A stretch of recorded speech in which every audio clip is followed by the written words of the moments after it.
Student of class 8 बच्चों, आज हम संस्कृत में एक नए पाठ को पढ़ेंगे जो कि रुचिरा भाग 3 का 10वां पाठ है और इसका नाम है नीति नव नीतम।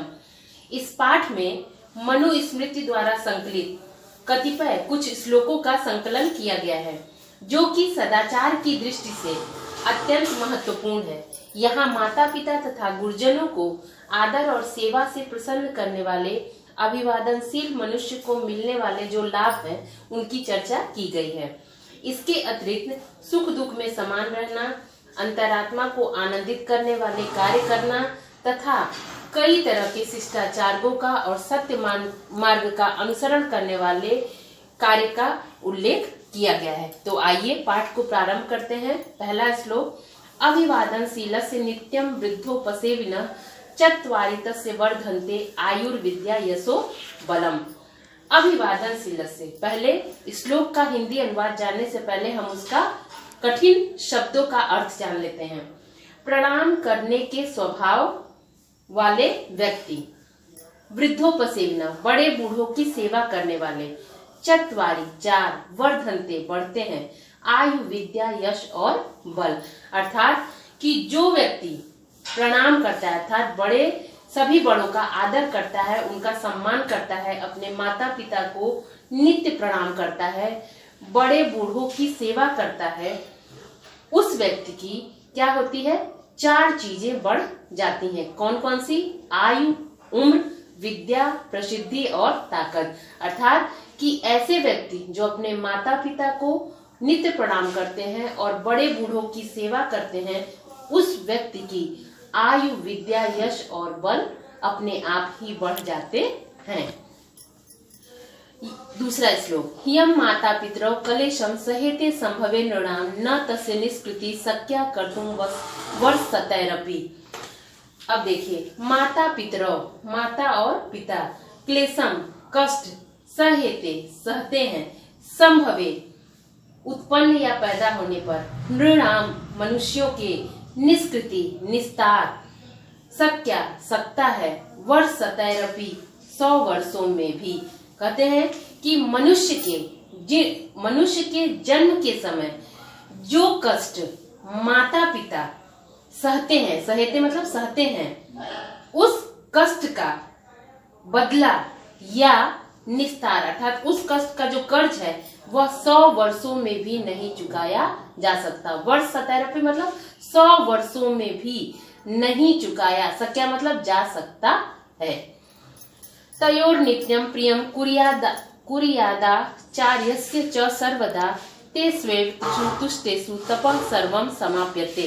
कहते हैं कि तयो उन दोनों का, आचार्य से गुरु का, उन दोनों मतलब माता पिता का, कुर्यात करना चाहिए, तेसु उनमें, त्रिषु तीनों में, तुष्टेतु संतुष्ट, सर्वम सभी, तपः तपस्या, समाप्यते समाप्त हो जाती है। अर्थात कहते हैं कि उन दोनों अर्थात माता पिता तथा गुरु का सदैव क्या करना चाहिए, प्रियम भला करना चाहिए। सर्वदा मतलब हमेशा उनका भला करना चाहिए, उनका अच्छा करना चाहिए।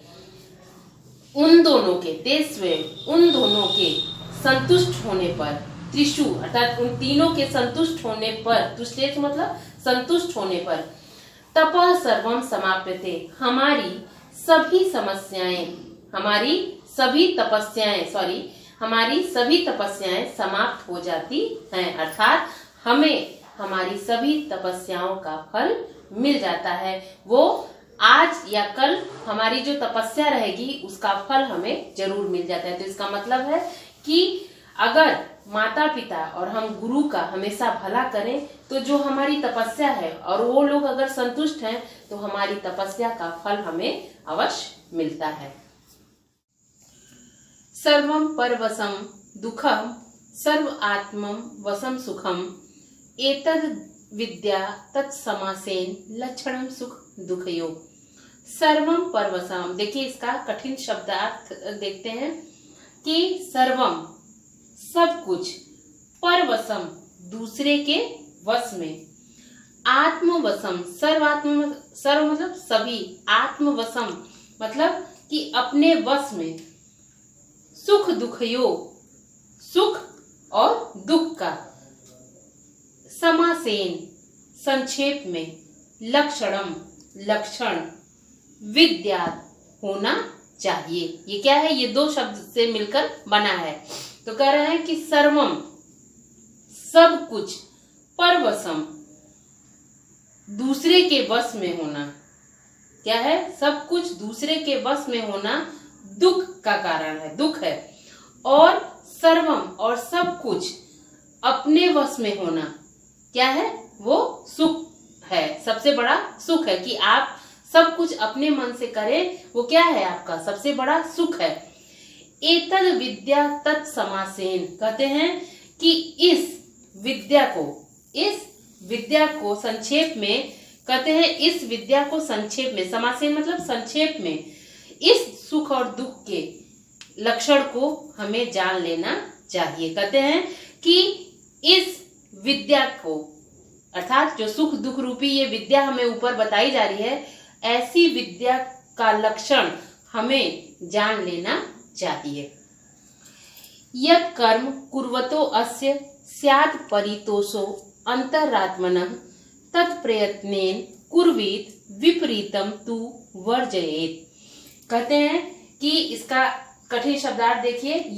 यत् मतलब जो, कुर्वतः करते हुए, अंतरात्मनः अंतर आत्मा, परितोषः मतलब संतोष, प्रयत्न पूर्वक, कुर्वीत करना चाहिए, विपरीतम अलग अर्थ में, वर्जयेत त्याग देना चाहिए। तो इसका कठिन शब्दार्थ क्या है कि यत् मतलब जो, तो कह रहे हैं कि जिस कार्य को, यत् मतलब जो या जिस कार्य, कर्म मतलब कार्य को, कुर्वतो अस्य करते हुए, स्यात् परितोषो अंतरात्मा अंतरात्मा को संतुष्टो, परितोषो मतलब संतुष्टि मिलती हो, उसे प्रयत्न पूर्वक करना, कुर्वित मतलब करना चाहिए। विपरीतम तु वर्जयेत, और यदि इसके विपरीत संतुष्टि, अर्थात जिस कार्य से आपको संतुष्टि न मिले, ऐसे कार्यों को, ऐसे कर्म को क्या करना चाहिए? तु वर्जयेत, ऐसे कार्य का या ऐसे कर्म का परित्याग कर देना चाहिए, अर्थात छोड़ देना चाहिए।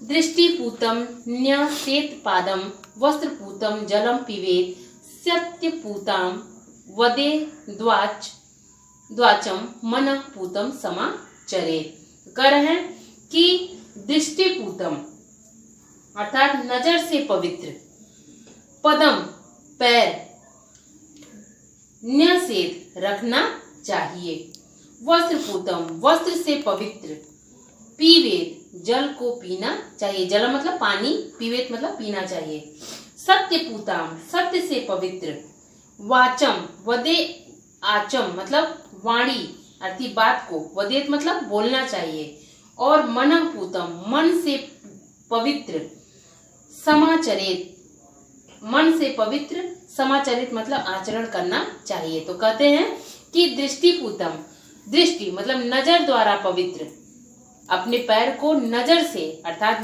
दृष्टि से पवित्र रख के रखना चाहिए। कहीं भी जाने से पहले या कभी कहीं चलने से पहले अपनी दृष्टि से क्या करना चाहिए? पवित्र करके ही उस पैर को रखना चाहिए। वस्त्रम और वस्त्र द्वारा पवित्र करके जल को अर्थात छान कर जल को पीना चाहिए, मतलब किसी भी जल को हमेशा छान कर या शुद्ध करके ही पीना चाहिए। सत्यम पुतम और सत्य द्वारा पवित्र करके, वदे द्वाचम अर्थात वद धन अवाचम मतलब कि वाणी जो है वो सत्य से पवित्र करके ही बोलनी चाहिए।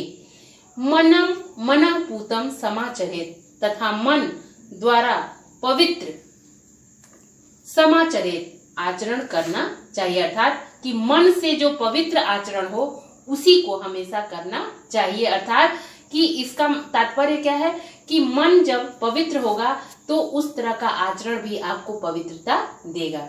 तो आज हमने इस नीति नवनीतम पाठ के श्लोक का हिंदी अनुवाद पढ़ा। अब कल हम इसका अभ्यास कार्य पढ़ेंगे। धन्यवाद।